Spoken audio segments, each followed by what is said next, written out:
and welcome to the Coach Wag Show. Tonight's show is sponsored by Country Kitchen, Seed and Construction, and TEC Industrial Maintenance and Construction. Now, here's your lovely host, Dixie Cat. Hello everyone listening to us and everyone here at the Big A Apple. I have a quick announcement before we start today. We are having a bias shout out for each broadcast. So when we broadcast any sort of game, you can pay $25 for a broadcast and we'll give you a shout out. Now our star here today is Mr. Coach Wagner.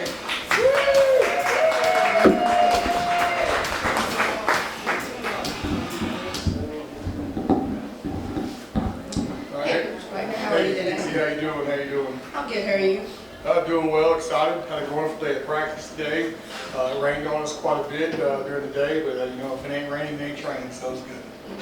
So how was summer practice? I know it was stressful. Well, as stressful as it can be, it's probably a real blessing. It's a lot better than getting shot at. And at the end of the day, watching the kids, the process grow into something that's bigger than the outcome, and watching them believe in one another and come closer together has been the greatest gift of all time.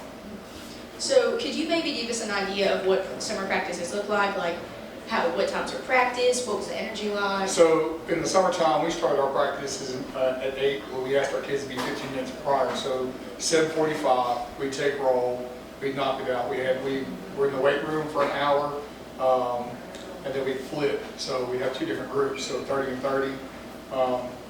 And then Coach Allen, our strength coordinator, he does a wonderful job of programming of what we did. It's mandatory for our kids to be in the weight room so we can try to prevent injury and then gain muscle mass, and also get our speed, agility, and quarters in so that we can be in shape to actually be a better athlete. It is a process of understanding our practices are more important than the outcome itself, right? So we are taking every single rep and we film everything, whether it be the SAQs, the sprints, even our body language, so we can show a kid what a loaf is. Because I mean, your attitude, you've got to have attitude, a positive thing, I can do it, before you even think about, hey, I'm never going to be able to do it. And that's that process of growing into an elite athlete, and our kids did it. As for practice, we practice 2 hours after our lift. It's very detailed. We have a flex session where our stretch session is, and then we go into our process of looking at, okay, inside run, defensive indie, and then we knock out the defensive pass, and then we have a water break broken there. And the great thing is this, conditioning. They love quarters. Our team loves quarters so much. And I think, you know, like, oh gosh, quarters, you know, it's 10 sprints from the sideline to hash, and then we have 10 up downs, and then we sprint through the hash, and that's 1 quarter. Our goal is to get 4 of those or maybe 5 of those just for overtime. That's what it is. But installing plays, the coaches have done a great job, and I just build a format. These guys plug and play, and we ask kids to get many reps in a short period of time, and we just get after it. So how has, I know school started, everyone's tired at the end of the day, how has that impacted practices? Well, this is the crazy part. While everybody else was sleeping in there in the summer, I had our boys up there in the summer. So they were gassed probably half the day, or some went to the pool, or they maybe went to Kingsport, or maybe Johnson City, or the river flowed the river, some went fishing and whatnot. You know, it's part of it, but getting up and making your bed is probably the greatest thing that some of our kids have done. Even though I don't make mine all the time, I get yelled at by my wife, but you know, and she'll tell you stories about that. But other than that, I think our kids have sacrificed their summer to be great, and they deserve to win. And so it's my job to literally drive the ship and not say, hey, row, they're going to row. When it's time to batten the hatches, and we're going to protect one another, and we're going to drive through the storm. Like I say all the time, is nobody like the captain who sailed smooth seas. So it seems like you have pretty much you want them to have a high energy in every aspect of practice. So what do you expect their energy to be outside of practice? Well, at the end of the day, the biggest thing is that being the best teammate or being the best person you can be. The energy is like saying, hey, instead of casting doubt about somebody or praying on somebody's downfall, how about you pray for their uprising? How about you pray for the guy that nobody counted on? Because there's no other feeling. Like I tell them, if we can count on you, there's no feeling like being a husband or a father that your daughter or your son or you know, your spouse can say, you know what, we're going to get this done. And it translates because, hey, I know, for instance, that, you know, House Wright's going to be able to snap the ball, block back when we need to, and Braden Cheek's going to make the block. And then when Bryson Christian is understanding our backfield, that he can trust those guys up front, and their coaches are trusting these kids. It's a family environment. It's like trust is the utmost process in loving somebody. And that's, well, I think we've lost that, and now that we're coming back to that, I think its growth is amazing, the energy is amazing. I mean, we're here at the Big Biscuit, and we have 50+ people in here listening to me talk, so they didn't do that, right? Yeah, so when someone doesn't bring that love or trust, you know, they don't bring that energy, how do you think it affects players? How does it affect coaches? How does it affect you? So, it's the word contempt, you know, it's like you're holding your teammate in contempt, or you're holding the process in contempt. And the contempt part of it is saying, okay, for instance, if we're sitting in cover 2 for whatever reason, and the corner doesn't get hands on number 1, and we allow him to run a free shot, well, that safety's now got to get over the top even quicker to make a play on the ball. But this is the crazy part. We can blame the missed tackle, we can blame the guy not getting hands on, but the safety's still going to do his job. But is the safety going to allow, the corner is going to allow the safety to say, hey, you messed up this time. Hey, let's fix it now. Let's get after it. You know, and once again, it comes to uplifting one another, because they say iron sharpens iron. That's 100% true. But I'll tell you this: when we fly, we all fly. And that's the greatest thing of all time that we've volunteered. So I know you do expect a lot of your players, but what do you expect of yourself as a coach? Oh man, that's probably the toughest question I've had, because I really don't have the answer to that one. But I'll tell you what I do expect. My wife is sitting over there. She probably expects me to win. When we lose, I sleep on the couch. So that's the honest truth, and it has been that way. She's an ultimate competitor. So am I. I hate losing that Uno. I hate losing that goldfish. Like, I can't stand an ultimate competitor. But my wife, she tends to find things I've heard don't play or Monopoly for my family.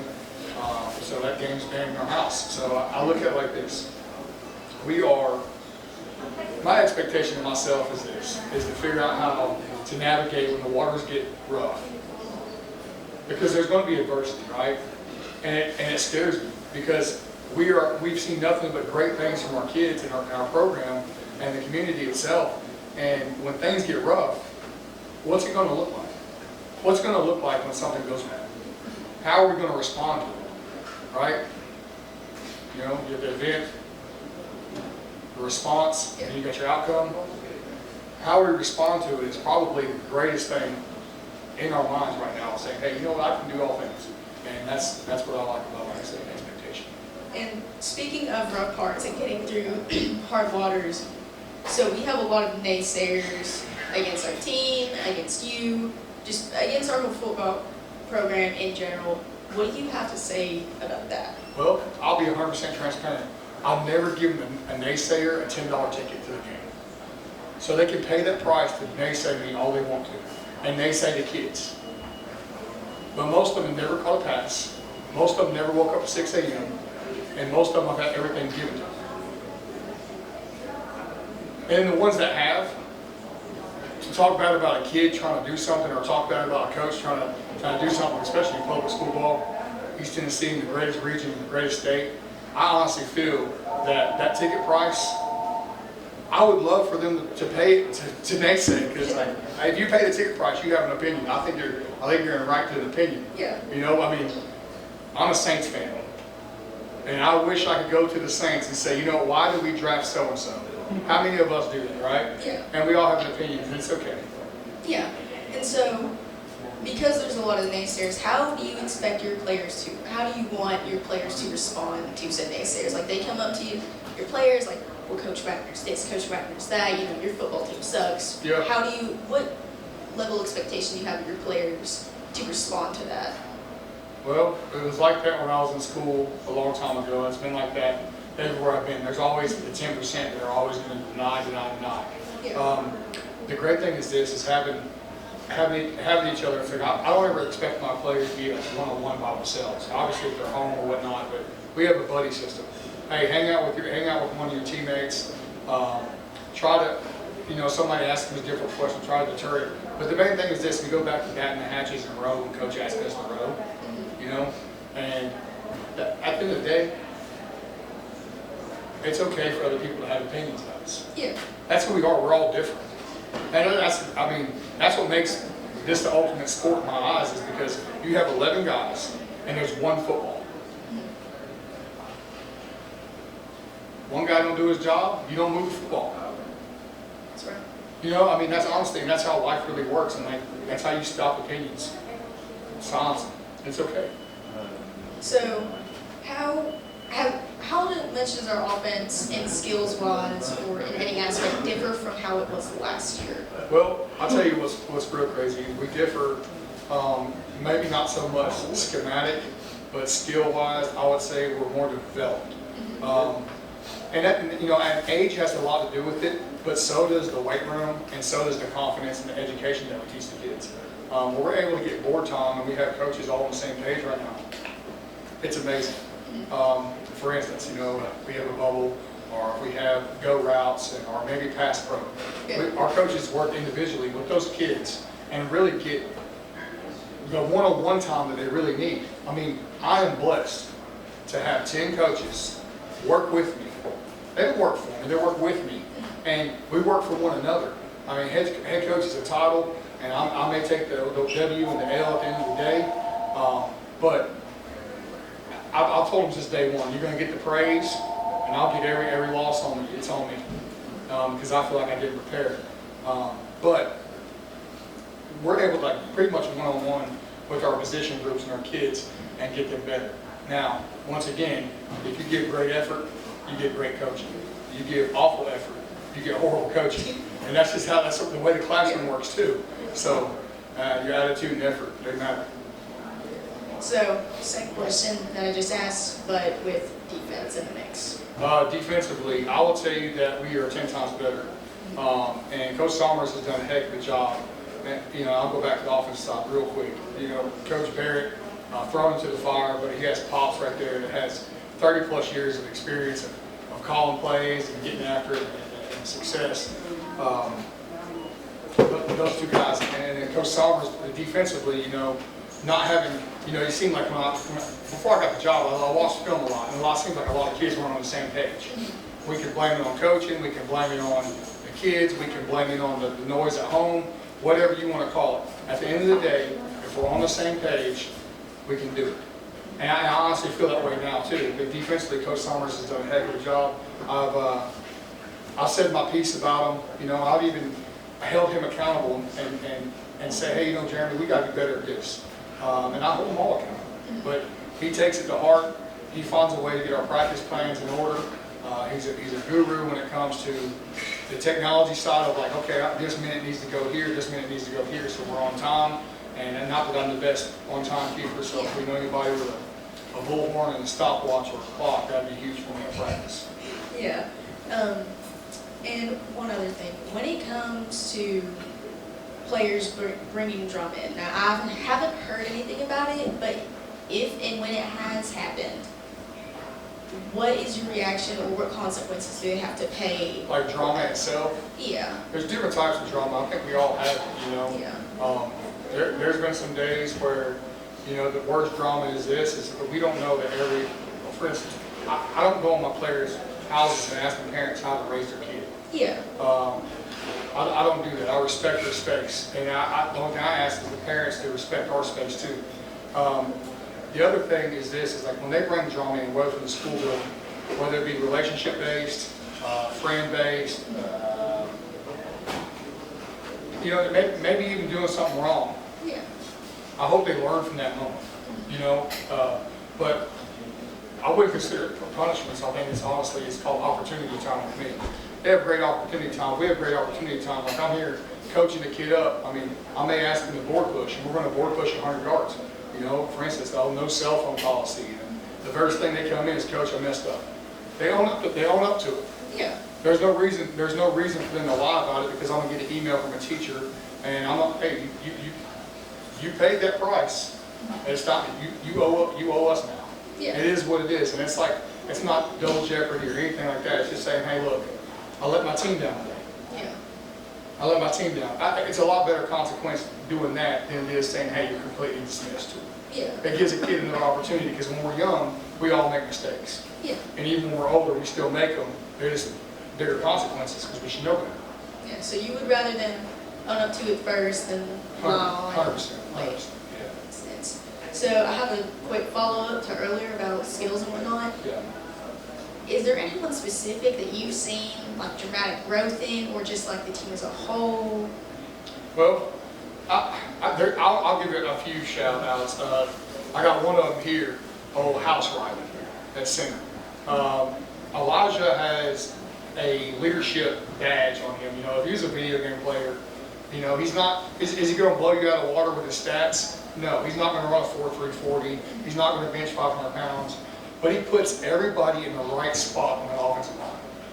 He does a heck of a job, and he communicates. Watching him grow like that is amazing. I also think that you know, the addition of Christian Wilson, an X factor, he's just a dang hammer, and he puts people on both sides. And when those two are together, it's like, you ever watch, like, I'm a nerd, okay? Yeah. I love Pokemon. Like, the Pokemon evolves into something better. Yeah. It's like Haunter turning into Gengar on Pokemon. He's like souped up, or whatever. You know, somebody like is it Charmander turning into Charizard? Yeah. That's what those two remind me of from. Like watching them block people and destroy people just for fun. It's great. Sounds fun.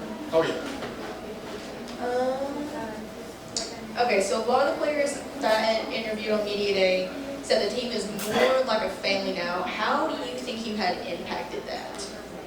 Well, I'll tell you this. I think the biggest thing for me, how I impacted it, is that maybe I turned some of my military training into it.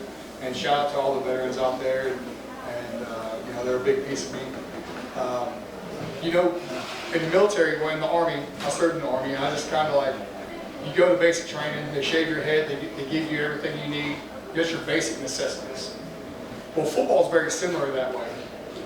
You wear the same color jersey on Friday night or on Monday, whenever your game time is, with your brother, and you've got a job to do. It's best for you to do your job to survive in the military, right? Yeah. And to be counted on. It goes back to being counted upon. And then the other part of it is this, is saying, hey, you know what? I'm going to do whatever it takes to make sure my brother gets home. Well, I kind of related that to football this year. Making sure that, hey, hold somebody accountable, but also own up for our own. And that's the greatest thing. And love your brother. Love them. And love them through the process when they're trying to change, and love them through the process when they're trying to grow. It's very hard. And sometimes those are difficult conversations, and sometimes that love can look rough. Yeah. So I want to thank you for your service. That means a lot to us. Awesome. Thank you. So another thing, how do you think you've impacted the players, not just in skills, but as a person? Well, growing up, I didn't know my father. Okay. My mom, she busted her tail for everything. Grew up in a single parent household, and you know, and all the mistakes that I watched her make helped me grow as an adult. Not that I'm perfect by any means, but then again, I was also loved on by people that gave me a chance. You know, for instance, when I moved from Utah to Tennessee, you know, you had Gary Hensley, you had Miss Overby, you know, you had Chad Laster, you had Miss Turner. I mean, Coach Venable. I mean, you had, you know, Jimmy Dykes, all these guys, those classic pillars that were just so, like, their structure and discipline was different in each one.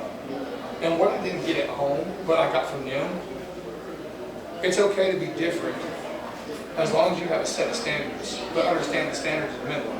And I tried to, like, mold my life into, like, trying to be them, and you can't. It's best to take a little piece of everything and everyone and make your own person. You know, it's a pretty special thing. And we have great teachers and administration that volunteer, and that's what I love about it. Is I'll get to walk the halls and say, you know what, this place is gonna be. Is it okay for me? And I made it through. Anybody can make it through and play football at Walter High School.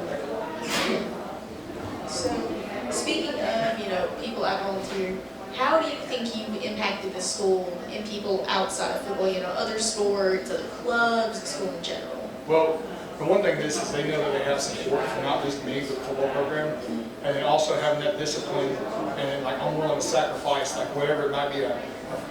For instance, like other sports, like, hey coach, we need to feel for this. Okay, I'll move my practice, or hey, we'll make it work. We'll adjust fire.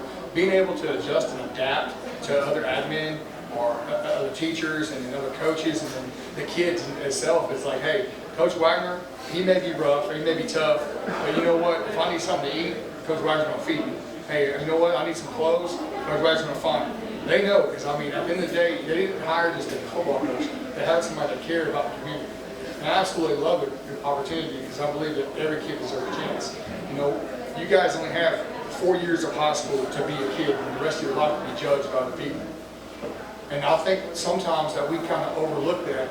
908 days or whatever it is, if I have 908 days as a freshman, incoming freshman, to change their life or perspective on whether it be a sport, a classroom, a teacher, or maybe an outlook on something, and say, hey, look, you know, you can do it. No matter what they wear, no matter what they dress, no matter what they drive, we're going to sit here and give them opportunity. And they know they get that way.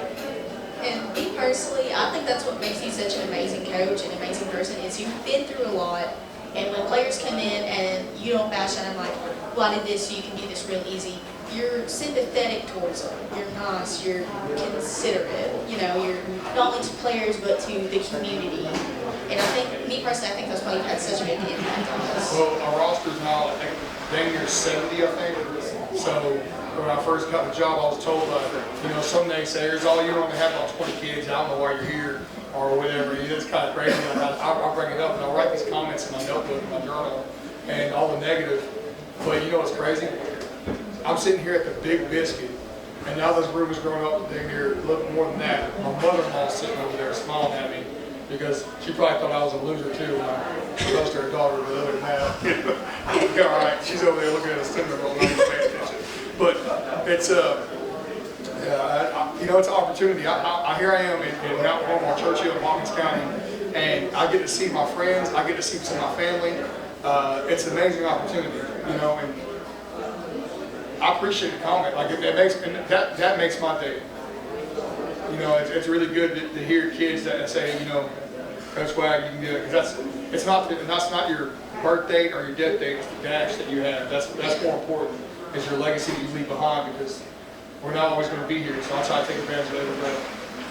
And that's kind of poetic. One thing I meant to ask this earlier when I was talking about summer practices and whatnot. What was a turning point in summer practice? Oh, I'll tell you the turning point in summer practice. So, love our community to death. But this lady called the police on us probably about 3 or 4 times. What? Yeah. Because we'd have practice at night. And I mean, it'd be till 2 o'clock in the morning, 3 o'clock in the morning, and I'd wake the boys up at 6 or 7. I'd use the sleep deprived them, and I would literally say, hey, look, we're going to go practice. And we'd practice in the dark. And because I told them, I said, nobody believes in me. Yeah. I straight told them, I said, nobody believes in you. And we should. We had the lights on for a little bit. We had a conditioning test, and we shut off the lights, and we practiced in the dark. I used to shoot hoops in the dark and try to hear if I used to hear the net swish to see if I made it perfect or not. Like that was the thing as a kid, is what I used to do, is like whatever I did, I used to vision myself in the dark because nobody believed in me. Yeah. And I think that's where our kids are like seeing it themselves. Like, you know what? We were throwing balls. I mean, kids are catching them. Did we drop a few? Sure, we dropped a few. Yeah. Did we hand off? Sure. Did we miss a block or two? Sure, we did. But at the end of the day, the kids got through it. They started understanding and believing one another that I can do it. And you know what? Once I can becomes we can. And then it's all of us. And you're talking in a movable force, and that's what's great about volunteers. Is I see a lot of those kids walking the hallway that now that our football team has been through something together, that shared adversity, they honestly feel that they can impact others, and it's going to change our school. It's going to change the outlook of our football games. And I can't wait for the opportunity for them to have that, and they run through that field with the Little Falcons and the Little Falcons cheerleaders, the band, Chris Andes, we talked about, hey, how can we help each other? It's about the community environment, and our people deserve a product on the field that is bigger than ourselves. And that's what's great about being here. So one quick question about how having the lady get the cops on you. What was your first initial reaction when you see a bunch of red and blue lights pulling up to the field? Well, to be honest with you, it wasn't the first time. You know what I'm saying? I'll be honest with you. I've had the cops call on me for being loud at practice or whatever it is. But at the end of the day, I hope that she watches on Friday night and the police guard are going to be there, is what I'm saying. Yeah. So I don't know what they're going to do, but I'll buy her a season pass and let her come out and do it. Because honestly, or maybe one day we have our games completely filmed and she's there watching and, you know, she lets me know what size she is and I'd love her to have a volunteer Falcon shirt. That'd be awesome. Maybe a Falcon with a beard. Yes. You know what I'm saying? And just to call, you know, like I don't know. Maybe we can do something like that. I have no idea. And just because I think honestly, maybe she does it because she wants more people to watch. Maybe. I don't know. Maybe that should be our logo for this show, like a falcon with a beard on it. Maybe. It's pretty tough. So, yeah. So one thing I want to bring up, so I'm on our soccer team, and I noticed yesterday you had the prayer over the field. Yep. So what had given you the idea to do that? Well, there was a pastor named Lance Gammon. When I took the job at Carter as the assistant head coach and defensive coordinator, Lance Gammon opened his arms up and really taught me, like amongst this way, like we can disciple each other from this position. And I'm not perfect by any means. Do not say that, you know, hey, I'm not Casey Price or, you know, I'm not these guys, man. I'm not Danny Walker, you know. Those guys right there, they walk the angels, and I'm over here trying to hold their coattails. But I guess what I'm trying to say is Lance, they would bless the field, and he'd invite multiple pastors, and every 5-yard line, they would start in the end zone, and every 5-yard line, they would kind of like bless the field over all sports and all students and bless the stadium, and literally the power of prayer.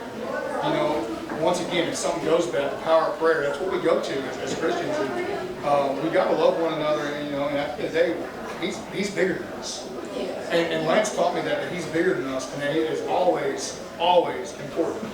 And like my mother-in-law and my father-in-law, I go back to them and my wife, man, their walks in faith in Christ is unbelievable. And it helps me like to grow. It goes deeper than that. And this place has helped me become a better father. And like I'm managing my time and I'm trying to figure out what's going on and have these opportunities. And then I'll become a better husband because, you know, it's like, hey, Dad, I see you every night now. Because before it wasn't like that. You know, and now it's like, Lance blessed the field. Lance showed me how to go to church. Like, there was different things I grew up in, and it was like, man, it's bigger than us.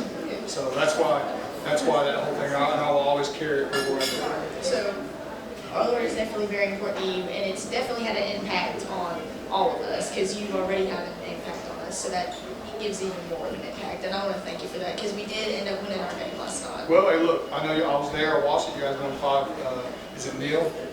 Right, so let's say 5-0 is 5 nil or something like that in soccer. Yes. I don't know. You know, I'm not a footballer, but I get off football. Yeah, but hey, I know this. You guys are way more athletic than me. And I'm just a dumb old ball. What are your predictions for this season? Predictions. Those are always tough. I want you to ask me that after week 4. You know what I'm saying? It's like the NFL, they have like 18 or 19 games or whatever, and then I say, well, the Saints are going to be a playoff team in week 4. I mean, after they play the first 4, perhaps the first month of football. But this is what I'll tell you. I can't give a prediction, but I predict us to be 1-0 at the end of every week. Does that make sense? Yes. So we're just going to do our job and be 1-0 at the end of every week. And that's all we're going to work. We're going to worry about us. And we're going to worry about our process. I'm not going to worry about nobody else. We're going to continue to do what we do, and we're going to have a discipline over consistency, and it's going to marry into something great. And that's what we're going to hang our hat on as a team, is doing something consistent and over and over and over, and just being great at what we do, but also adapting to others so we can win a ball game, so we can be competitive, and putting kids in the right places. So I know you had a scrimmage the other day. How did that go? Well, I absolutely love the way our boys play. They came out. They came out with their hair on fire, right? We didn't make every block, We didn't make every tackle, but the overall outcome was really, really great. But watching the boys enjoy each other celebrating and watching Braden Cheek run down the field when, you had Ray down there scoring on a tunnel screen or whatnot, and watching that lineman down the field, he's throwing his hands up in the touchdown. I was like, man, it's amazing. But the greatest part of it, even as a player, as I missed, was the bus rides. The bus rides, I mean, coming back from West Green, awesome. The bus ride coming back from Unicoi, unbelievable.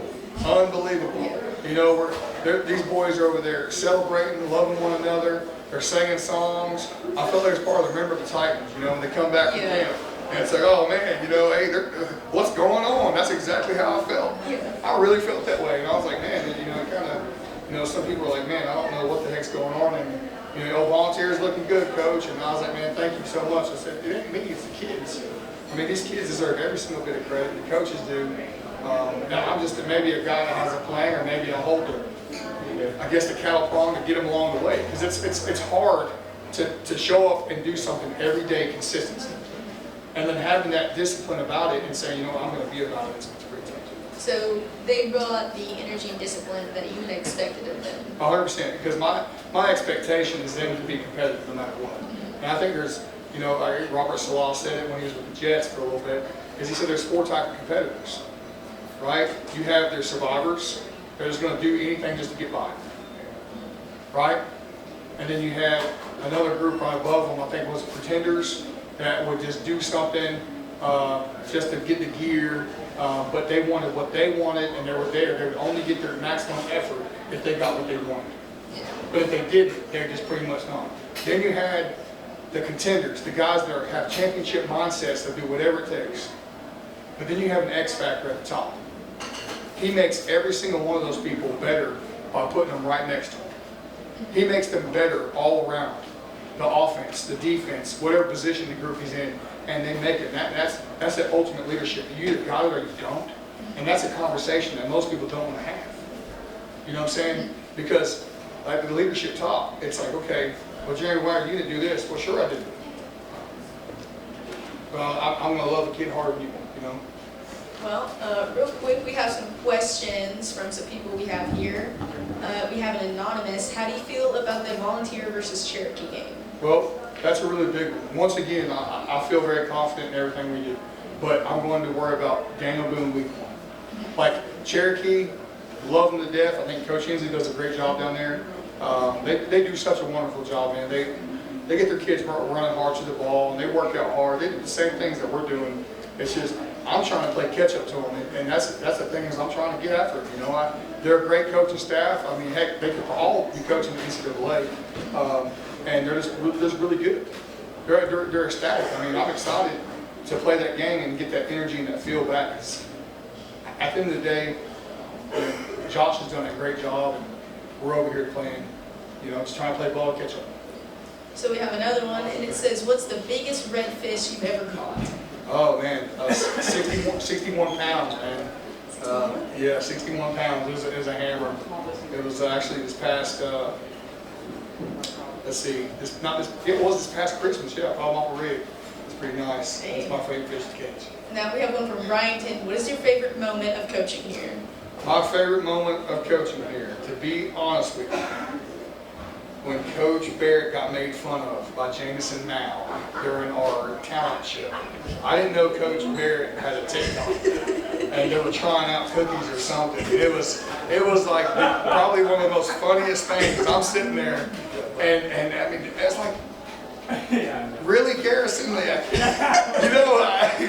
He's like, cookie, and I'm like, what? No way. And then they showed me the actual TikTok. Yeah, it's out there. It seriously is. And shout out to Olivia. I don't know how she puts up with it. It's kind of crazy. But, I mean, the kids. I mean, they acted us out, and as hard as we are on the golly, they do pretty good. And Coach Stepp getting made fun of is pretty good too. Because all he does is yell like Billy Joe. It's all good. And now we have one from Davis. How do you feel the defense has improved across the board? Well, the defense in general, communication's key, but it also goes back to that trust factor of not having each other contend. If one player misses a tackle, there should be another player on top of it. It's about that effort, intensity, the attitude with it. I mean, you've got to have those things. And those are the intangibles. It's like, I'm going to sell out whatever I can do. It's about not being the most talented, but it's doing whatever it takes for somebody else to be successful. That's what defense is about. And like, it's the ultimate sacrifice, is watching somebody else become successful, not taking the credit for it. But you know what? Celebrating their greatest moments. It goes back to celebrating. You know, I mean, it's like I told Gary, you know, I told Coach Hensley, I was like, this is all for the kids. And like, y'all running this talk show and doing everything, like y'all's moment is bigger than what it should ever be. Okay, so we got one that says, how do you play Uno? Can you put a draw two card and draw another draw two card? I don't think you're not supposed to like be able to put one draw two card on top of another draw two card. That's like totally illegal. Like, yeah. That's a hard question, but we're not doing that. No, we're not. That's not how we play. Okay, we have one from Felix, and he wants to know who your favorite ball boy is. My favorite ball boy. To be honest with you, it's Nash. Felix, you know why I don't like Felix? I love Felix. You know why I don't like him being a ball boy? He always trying to steal some food.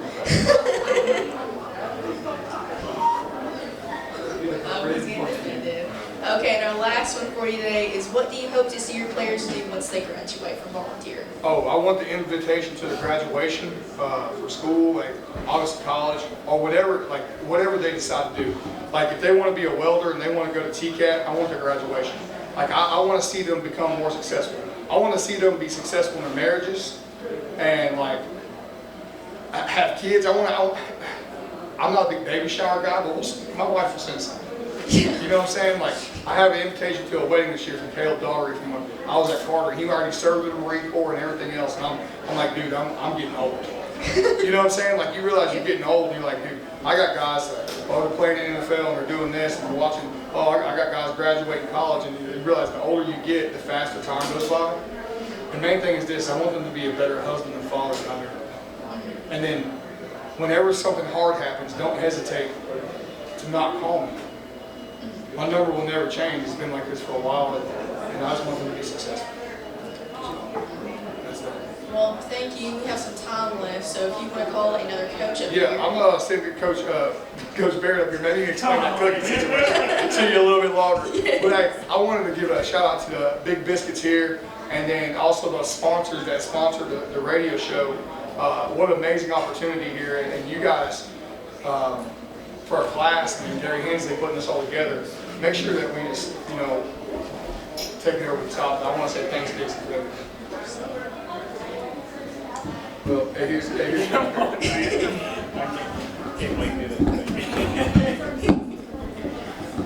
yeah, you can move this chair. Okay, so my first question for you is, what was that cookie TikTok about? Well, my girlfriend, to keep her happy, camping in the house, we did a little TikTok review of crumble cookies. So we rated the cookies, we got to taste a couple of them, you know. We enjoyed it. It's a good time. Okay, so I'm going to ask you some of the serious questions before we got the interview questions that people here asked. So I want to know from your perspective, what were summer practices like? I thought they were amazing. It was a great time for us to really get closer to the team and to get in our base stuff for us to really, I think what we were going to hang our hat on this year and do well, we got in the summer and we got a lot of reps of it. I don't even think it started in the summer. I think we were in the weight room. We were out in the middle of the parking lot, going over all of our blocking schemes and all that stuff. And probably January, when Coach Wagner first got here. So we've been working for a long time. So what impact do you think you've had on the players, and what impact do you think they've had on you? These players, I'll be honest, they're pretty much everything to me. So they mean the world to me. They're not even their performance, but just how they go about their days and how they carry themselves. It speaks volumes to who they are. And I just want to be a great role model and an example for them and how they carry themselves through their walk and their life and through practice and through games. So do you have a key moment that stuck out to you this summer? He brought a good point. Our summer camp, where we're in the nitty and gritty for about 4 days, 3 nights, just pure football and getting after it. Thought that was a huge turning point for us as a football team, and also us as a family and to grow closer as a brotherhood. So when you're up there in the gym at 1 in the morning after you get out of running the conditioning test, it's like you really find where your brothers are, who your brothers are, who your family is. I consider all these boys my family, and all these coaches like brothers, and they really are. So, speaking of them being brothers to you, I know a lot that I had interviewed on media day said the team's grown more to be like a family. Do you think you've impacted that any?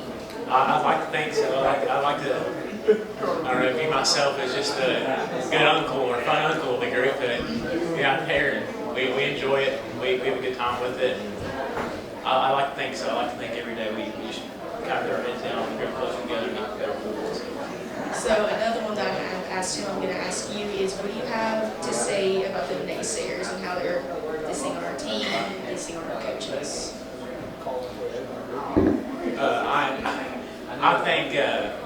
I think everyone's going to have their opinions, man. I think you just got to keep your nose to the grindstone.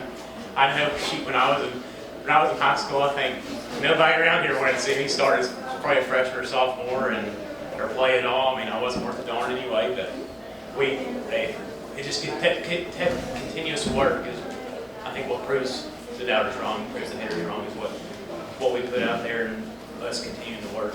You can't question work. Work's work at the end of the day, and we continue to do that.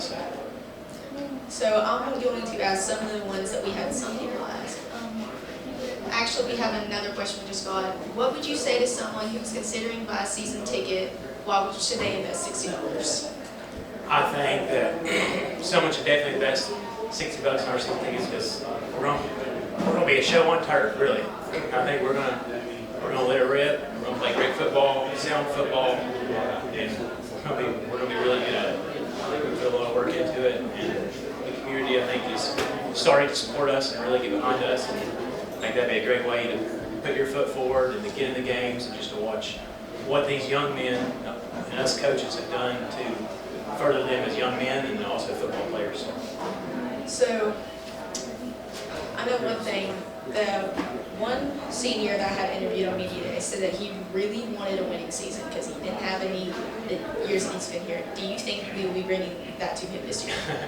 I don't want to make any promises. I think our work stands for itself. I think that with all the work we've done, I think there's no problem for us to have a successful season. I'm like Coach Wagner. I don't like to predict anything. I just like to go 1-0 every week and keep our nose to the grindstone, keep doing the work, and do everything we can to be the best team we can week to week. So we had a question from Brian that I'm going to ask you again, or ask you that I asked Wagner. What was your favorite moment of coaching here?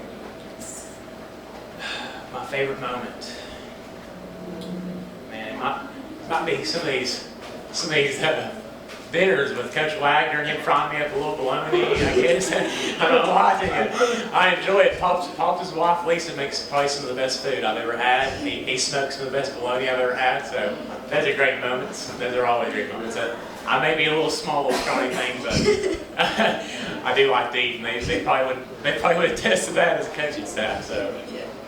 So, back to the expectations for players. What amount of energy do you expect them to bring in every day at practice, at the end of practice, outside of practice? We expect our kids to bring 110% everything they do whatever they set their mind to. And I think they've done a great job of coming to practice every day with that energy.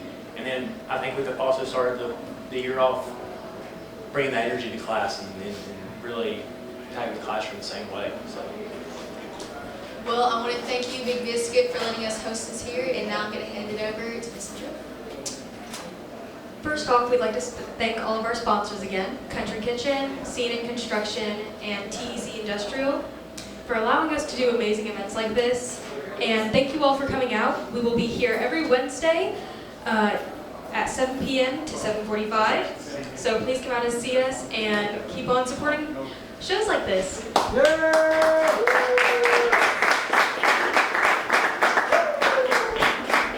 Yeah.